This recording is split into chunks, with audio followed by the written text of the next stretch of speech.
Pride and Prejudice by Jane Austen. Chapter 7. Mr. Bennet's property consisted almost entirely in an estate of 2,000 a year, which, unfortunately for his daughters, was entailed, in default of heirs male, on a distant relation; and their mother's fortune, though ample for her situation in life, could but ill supply the deficiency of his. Her father had been an attorney in Meryton, and had left her £4,000. She had a sister married to a Mr. Phillips, who had been a clerk to their father and succeeded him in the business, and a brother settled in London in a respectable line of trade. The village of Longbourn was only 1 mile from Meryton, a most convenient distance for the young ladies, who were usually tempted thither 3 or 4 times a week, to pay their duty to their aunt and to a milliner's shop just over the way. The 2 youngest of the family, Catherine and Lydia, were particularly frequent in these attentions. Their minds were more vacant than their sisters', and when nothing better offered, a walk to Meryton was necessary to amuse their morning hours and furnish conversation for the evening; and however bare of news the country in general might be, they always contrived to learn some from their aunt. At present, indeed, they were well supplied, both with news and happiness, by the recent arrival of a militia regiment in the neighbourhood. It was to remain the whole winter, and Meryton was the headquarters. Their visits to Mrs. Phillips were now productive of the most interesting intelligence. Every day added something to their knowledge of the officers' names and connections. Their lodgings were not long a secret, and at length they began to know the officers themselves. Mr. Phillips visited them all, and this opened to his nieces a store of felicity unknown before. They could talk of nothing but officers, and Mr. Bingley's large fortune, the mention of which gave animation to their mother, was worthless in their eyes when opposed to the regimentals of an ensign. After listening one morning to their effusions on this subject, Mr. Bennet coolly observed, "From all that I can collect by your manner of talking, you must be 2 of the silliest girls in the country. I have suspected it some time, but I am now convinced." Catherine was disconcerted and made no answer, but Lydia, with perfect indifference, continued to express her admiration of Captain Carter, and her hope of seeing him in the course of the day, as he was going the next morning to London. "I am astonished, my dear," said Mrs. Bennet, "that you should be so ready to think your own children silly. If I wish to think slightingly of anybody's children, it should not be of my own, however. If my children are silly, I must hope to be always sensible of it." "Yes, but as it happens, they are all of them very clever." "This is the only point, I flatter myself, on which we do not agree. I had hoped that our sentiments coincided in every particular, but I must so far differ from you as to think our 2 youngest daughters uncommonly foolish." "My dear Mr. Bennet, you must not expect such girls to have the sense of their father and mother. When they get to our age, I dare say they will not think about officers any more than we do.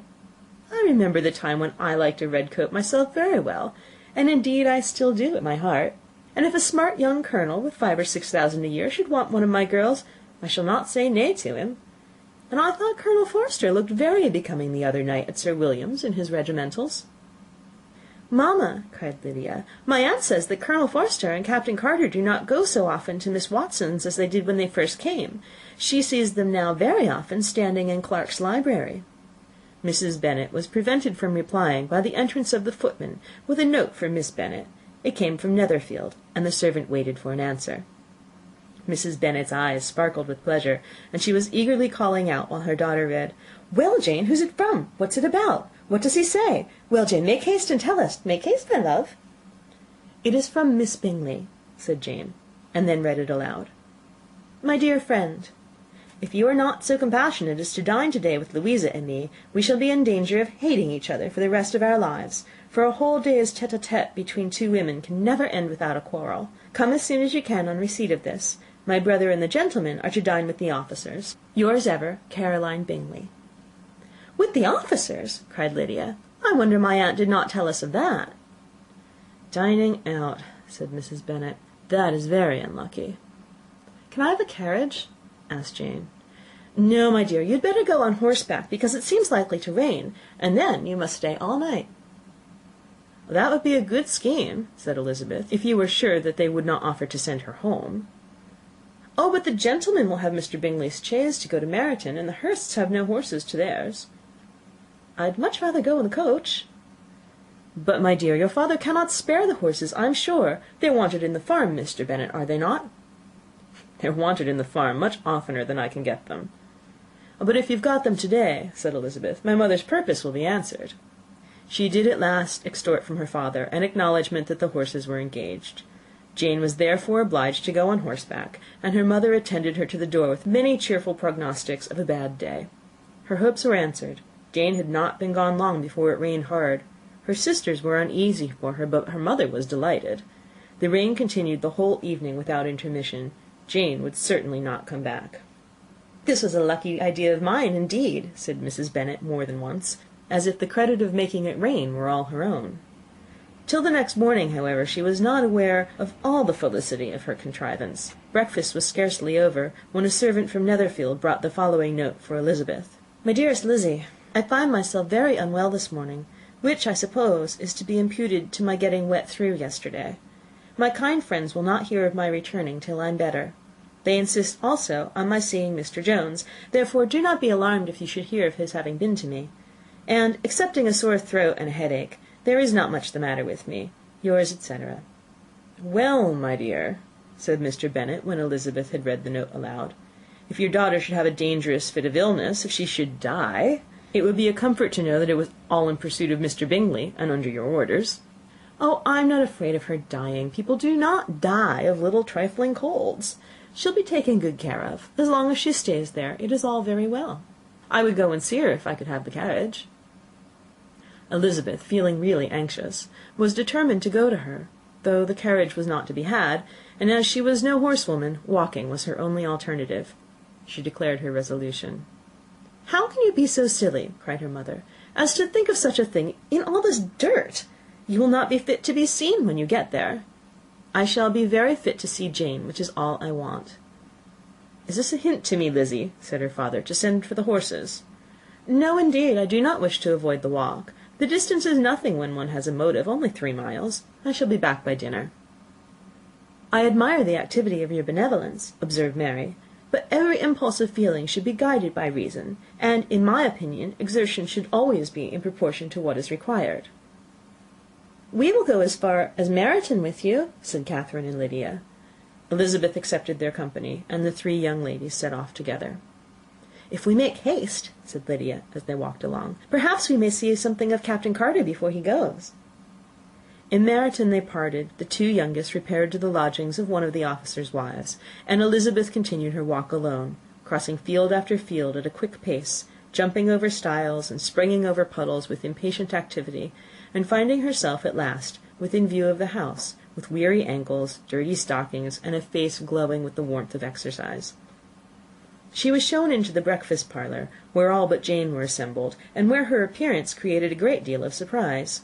That she should have walked 3 miles so early in the day, in such dirty weather, and by herself, was almost incredible to Mrs. Hurst and Miss Bingley, and Elizabeth was convinced that they held her in contempt for it. She was received, however, very politely by them, and in their brother's manners there was something better than politeness. There was good humour and kindness. Mr. Darcy said very little, and Mr. Hurst nothing at all. The former was divided between admiration of the brilliancy which exercise had given to her complexion, and doubt as to the occasions justifying her coming so far alone. The latter was thinking only of his breakfast. Her inquiries after her sister were not very favourably answered. Miss Bennet had slept ill, and though up, was feverish, and not well enough to leave her room. Elizabeth was glad to be taken to her immediately, and Jane, who had only been withheld by the fear of giving alarm or inconvenience from expressing in her note how much she longed for such a visit, was delighted at her entrance. She was not equal, however, to much conversation, and when Miss Bingley left them together, could attempt little besides expressions of gratitude for the extraordinary kindness she was treated with. Elizabeth silently attended her. When breakfast was over, they were joined by the sisters, and Elizabeth began to like them herself when she saw how much affection and solicitude they showed for Jane. The apothecary came, and having examined his patient, said, as might be supposed, that she had caught a violent cold, and that they must endeavour to get the better of it, advised her to return to bed, and promised her some draughts. The advice was followed readily, for the feverish symptoms increased, and her head ached acutely. Elizabeth did not quit her room for a moment, nor were the other ladies often absent. The gentlemen being out, they had, in fact, nothing to do elsewhere.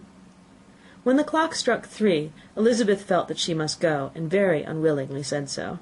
Miss Bingley offered her the carriage, and she only wanted a little pressing to accept it, when Jane testified such concern in parting with her, that Miss Bingley was obliged to convert the offer of the chaise to an invitation to remain at Netherfield for the present. Elizabeth most thankfully consented, and a servant was dispatched to Longbourn to acquaint the family with her stay, and bring back a supply of clothes. End of Chapter 7. Read by Krista McQuillan. Tokyo, Japan, November 7th, 2005.